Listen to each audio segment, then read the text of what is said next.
Buenas noches, siendo martes 26 de diciembre del 2023, 7 para la 1 AM, hago un segundo video sobre siembra y cosecha de agua. Esta vez voy a presentar una suerte de esquema, un dibujo, que presenta a grandes rasgos una suerte de diseño. Que hay que estudiar. Hay que estudiar variables que no pueden ser repetitivas dependiendo del lugar, del territorio.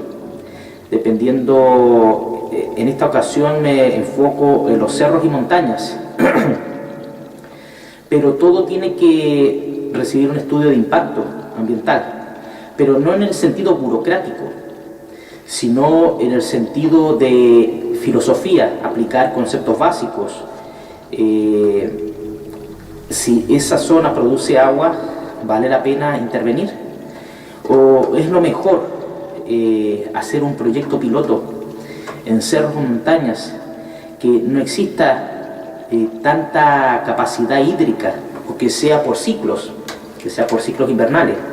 Entonces cambia el paradigma, el modelo.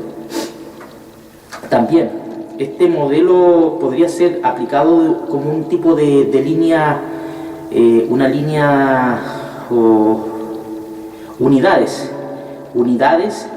que se van aplicando, por ejemplo, cada 50 kilómetros, cada 10 kilómetros. Entonces va generando, como les dije en el video pasado, generando una línea, como una línea logística que va generando humedad, microclimas, mejorar la capacidad de conexión de agua. Bueno, este tema es, le voy a dejar el diseño como JPG y dentro de la proyección de este video. Bueno, hay conceptos. Voy a partir por lo más importante. Respeto planeta, flora y fauna. Y de ahí sale un concepto de justicia, equidad natural. También cuando aplico esto hago una crítica y una suerte de advertencia para las personas que quieran aplicar estos proyectos.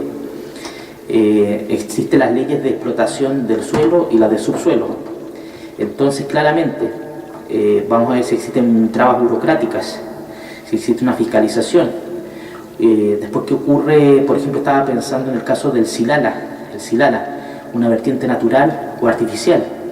Entonces, derechos y derechos de agua.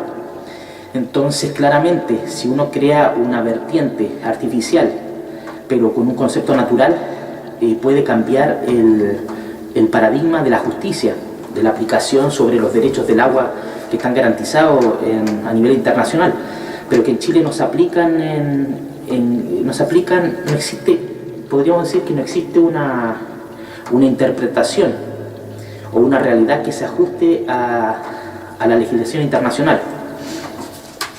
Entonces hay que tener cuidado, porque este conocimiento, que estoy seguro que en base a mi creencia, por ejemplo Dios Zeus, y en base al conocimiento de pueblos precolombinos, uno no puede estar jugando con la vida de muchos seres vivos, de la tierra misma. Entonces hay que conjugar muchos factores: ética, moral, flora, fauna.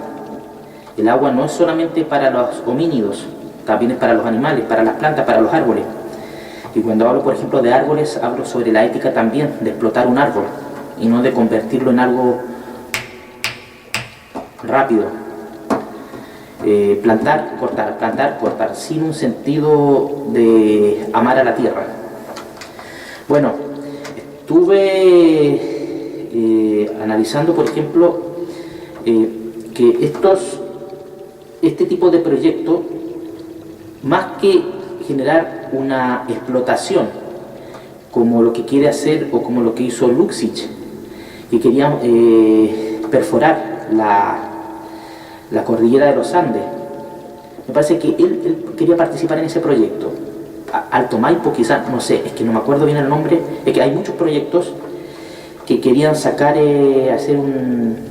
intervenir en la cordillera, las vertientes para sacar agua. Eso es peligroso. Según mi concepto, lo que uno tiene que hacer, más que intervenir un modelo que funciona, es crear algo que no funciona para que funcione. O sea, una tierra estéril, convertirla en fértil. Y ese es el desafío de la inteligencia, para que vengan animales, para que se crea una nueva red húmeda. Pero si yo intervengo algo que produce vida, tarde o temprano lo pago. Y más cuando existe, por ejemplo, una cadena montañosa con conexiones volcánicas. Y ahí ya compartí hace algunos años atrás, por escrito, no por video, estudios que dicen que hay que tener cuidado con las aguas, desaparición de agua y factor volcánico, factor termorregulador de aguas volcánico. Entonces, eso lo voy a compartir a futuro, pero este proyecto, como les dije, podría ser para el norte de Chile, porque no, zona intermedia, región metropolitana, tercera región, por ahí. Yo no conozco todo el detalle de la cordillera, pero tenemos tenemos materia prima para experimentar, pero el tiempo cada vez es más limitado.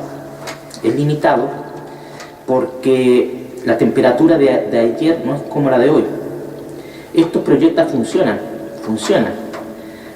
pero funcionan cada vez más retardado el proceso de empezar a producir por un factor de condensación, un factor de exceso de temperatura.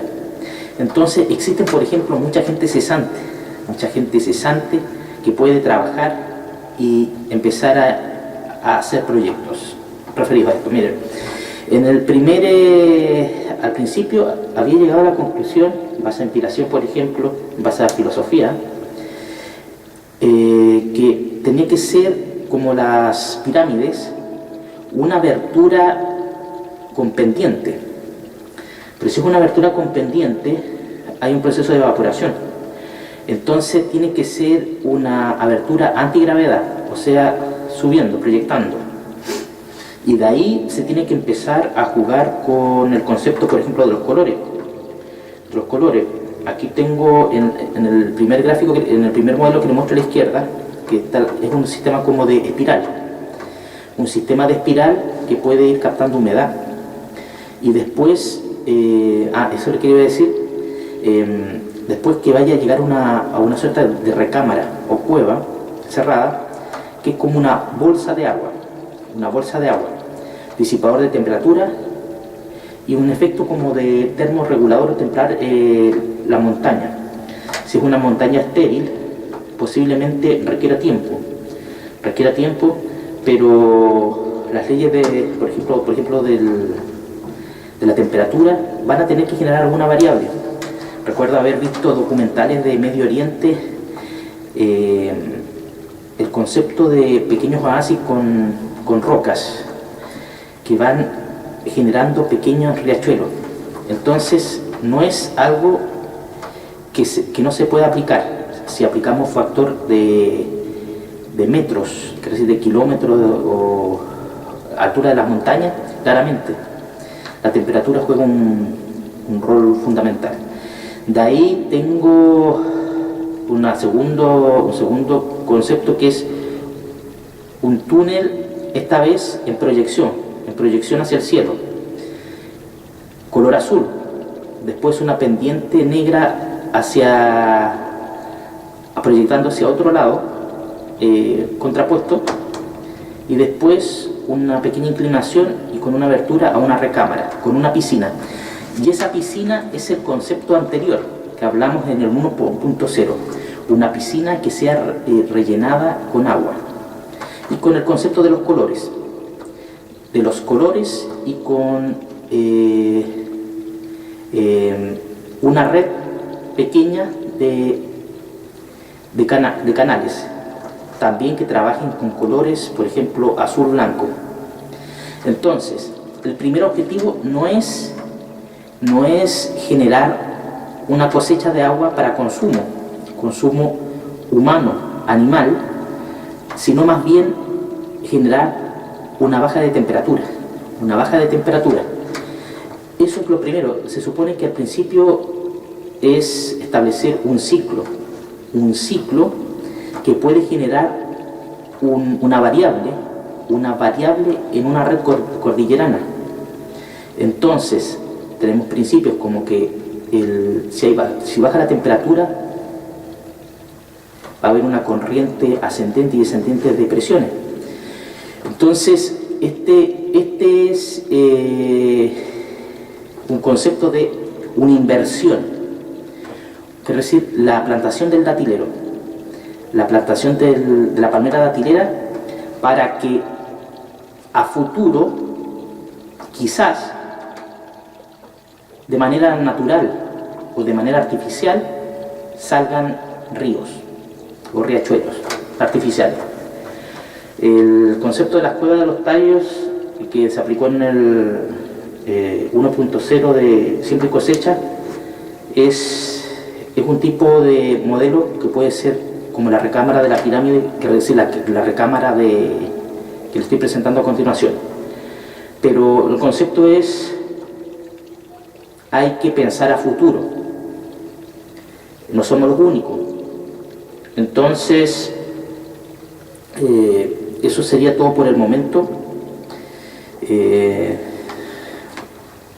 Le recomiendo a los jóvenes y tercera edad que aprovechen bien su tiempo.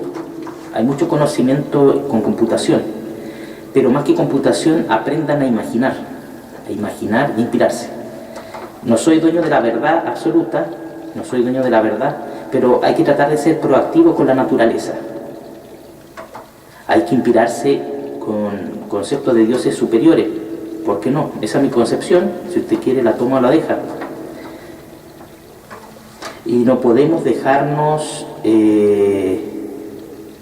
a llevar por un modelo que nos crea un concepto de obsolescencia programada.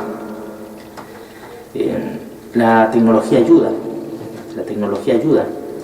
pero sin acción no funciona. Bueno, eso sería todo por el momento. Se despide desde la Patagonia René Ramón Poblete Arizmendi.